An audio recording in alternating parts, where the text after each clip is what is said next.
विश्व में बीते कुछ सालों से जितने भी युद्ध चल रहे हैं उसमें कहीं ना कहीं अमेरिका की भूमिका जरूर है। अमेरिका वैसे भी ताकतवर देश माना जाता है, लेकिन बीते कुछ सालों में पावर शिफ्टिंग को लेकर चल रही खींचतान में अमेरिका पिछड़ता दिख रहा है और चीन, रूस और भारत नई महाशक्ति के रूप में उभरते हुए दिख रहे हैं। चल रहे युद्ध इसी पावर शिफ्ट से जुड़े हुए हैं। एक तरफ रूस यूक्रेन युद्ध है, दूसरी तरफ इजराइल और गाजा युद्ध है। इन दोनों ही युद्ध में अमेरिका शामिल है, एक में यूक्रेन की तरफ से तो दूसरे में इजराइल की तरफ से। इनमें से अमेरिका जिन देशों और समूहों के खिलाफ है, कहीं ना कहीं उसके साथ रूस और चीन है, और अमेरिका जिन देशों को सपोर्ट कर रहा है, युद्ध में उनकी हालत बहुत अच्छी नहीं है। इससे अमेरिका के सबसे ताकतवर देश होने के अहम को सीधी चोट पहुंच रही है। अब अमेरिका के लिए एक और बुरी खबर है कि अमेरिका के पुराने दुश्मन ईरान और रूस के संबंध और मजबूत हो रहे हैं।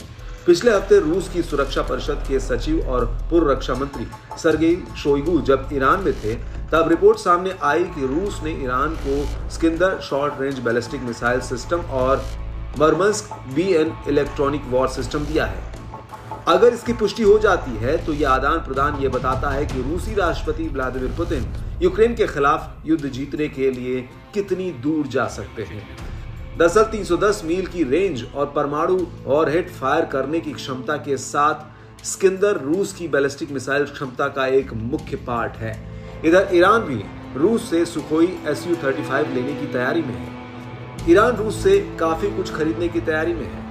रूस और ईरान के इस लगाव से मिडिल ईस्ट में अमेरिकी हितों और उनके सहयोगियों के लिए खतरा बढ़ रहा है। दरअसल रूस का उद्देश्य सिर्फ इतना नहीं है कि वो खुद को भविष्य के हमलों से अपने बचाव के लिए ईरान की मदद कर रहा है, बल्कि वो ईरान को अपग्रेडेड सैन्य टेक्नोलॉजी और हथियारों की बिक्री से भारी रकम भी दे रहा है, जिससे कई समूहों को पूरे क्षेत्र में विवाद और हिंसा फैलाने में मदद मिल रही है।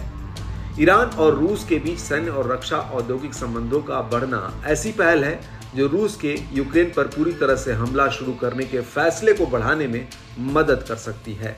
दोनों देशों की इस करीबी से दोनों को ही सैन्य स्तर पर काफी फायदा होगा, क्योंकि बीते कुछ सालों में ईरान भी हथियारों की टेक्नोलॉजी के मामले में काफी आगे हुआ है। रूस ने यूक्रेन के साथ युद्ध के शुरुआती दौर में ही यूक्रेन द्वारा इस्तेमाल किए गए तुर्की के एक ड्रोन का सफल इस्तेमाल देखने के बाद ही उसने ईरान की तरफ रुख कर लिया था, और आज की तारीख में बीते 2 सालों से ड्रोन इन दोनों देशों के बीच रक्षा संबंधों का मुख्य सौदा बन गए हैं। कभी ईरान रूस को हमला और निगरानी ड्रोन देता है, तो कभी रूस ईरान से शहीद ड्रोन असेंबल करने की छूट और सुविधा पाता है। अगर ऐसे ही इन दोनों देशों के संबंध मधुर रहे और इनका दायरा अन्य अमेरिका के खिलाफ देशों तक पहुंचता गया, तो फिर अमेरिका के लिए रूस को दबा पाना मुश्किल होगा।